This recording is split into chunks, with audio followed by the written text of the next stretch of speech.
Hi all, welcome back to my YouTube channel. ನನ್ನ ಚಾನಲ್ನ subscribe ಮಾಡದೆ ನೋಡ್ತಿರೋರು ಪ್ಲೀಸ್ ನನ್ನ ಚಾನಲ್ನ ಸಬ್ಸ್ಕ್ರೈಬ್ ಮಾಡಿ.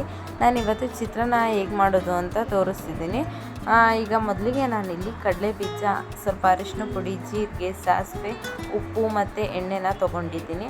ಮತ್ತು ನಾನಿಲ್ಲಿ ಕಟ್ ಮಾಡಿ ಇಟ್ಕೊಂಡಿರೋ 2 ಈರುಳ್ಳಿ ಮತ್ತು 3-4 ಮೆಣಸಿನ್ಕಾಯಿ, 1 ನಿಂಬೆಹಣ್ಣು ಮತ್ತು ಕೊತ್ತಂಬರಿ ಸೊಪ್ಪು, ಕರಿಬೇವಿನ ಸೊಪ್ಪು.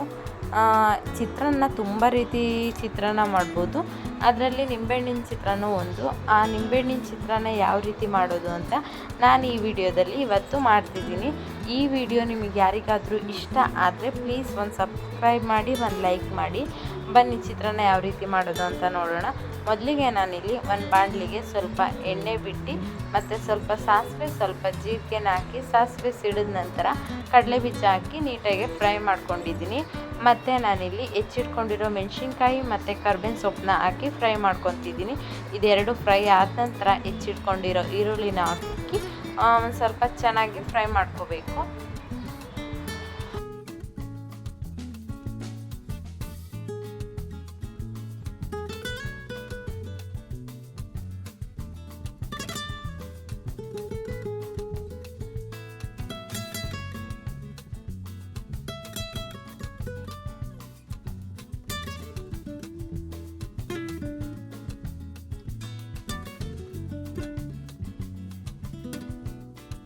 ನೋಡಿ, ಈಗ ಈರುಳ್ಳಿ ಚೆನ್ನಾಗಿ ಫ್ರೈ ಆಗಿದೆ. ಸೊ ಈ ಹಂತದಲ್ಲಿ ಸ್ವಲ್ಪ ಅರಿಶಿನ ಪುಡಿ, 1/4 ಟೇಬಲ್ ಸ್ಪೂನಷ್ಟು ಮತ್ತು ರುಚಿಗೆ ತಕ್ಕಷ್ಟು ಉಪ್ಪನ್ನ ಹಾಕ್ಕೊಂಡು ಫ್ರೈ ಮಾಡ್ಕೊತಿದ್ದೀನಿ.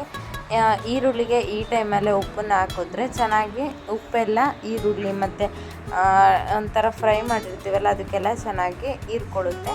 ಮತ್ತು ಒಂದು ನಿಂಬೆಹಣ್ಣ ಹಿಂಡಿಟ್ಕೊಂಡಿದ್ದೆ. ನಿಂಬೆಹಣ್ಣ ಗ್ಯಾಸ್ ಆಫ್ ಮಾಡಿ ನಿಂಬೆಹಣ್ಣು ಮತ್ತು ಕೊತ್ತಂಬರಿ ಸೊಪ್ಪನ್ನ ಹಾಕಿ ಮಿಕ್ಸ್ ಮಾಡಿಟ್ಕೊಂಡಿದ್ದೀನಿ. ಮತ್ತು ನಾನಿಲ್ಲಿ ಅನ್ನ ಮಾಡಿಟ್ಕೊಂಡಿದ್ದೆ. ಅನ್ನ ಮಾಡಿಟ್ಕೊಂಡಿರೋ ಅನ್ನನ ಆ ಚಿತ್ರಾನ್ನದ ಹುಳಿಗೆ ಹಾಕಿ ನೀಟಾಗಿ ಮಿಕ್ಸ್ ಮಾಡ್ಕೊತಿದ್ದೀನಿ. ನಿಮಗೆ ಉಪ್ಪು ಬೇಕಾದರೆ ನೀವು ಒಂದು ಸ್ವಲ್ಪ ಉಪ್ಪು ಆ್ಯಡ್ ಮಾಡ್ಕೋಬೋದು. ಇಲ್ಲಿ ನನಗೆ ಉಪ್ಪು ಕರೆಕ್ಟಾಗಿತ್ತು, ಸೊ ಹಾಗಾಗಿ ನಾನೇನು ಆ್ಯಡ್ ಮಾಡ್ಕೊಂಡಿಲ್ಲ ಎಕ್ಸ್ಟ್ರಾ.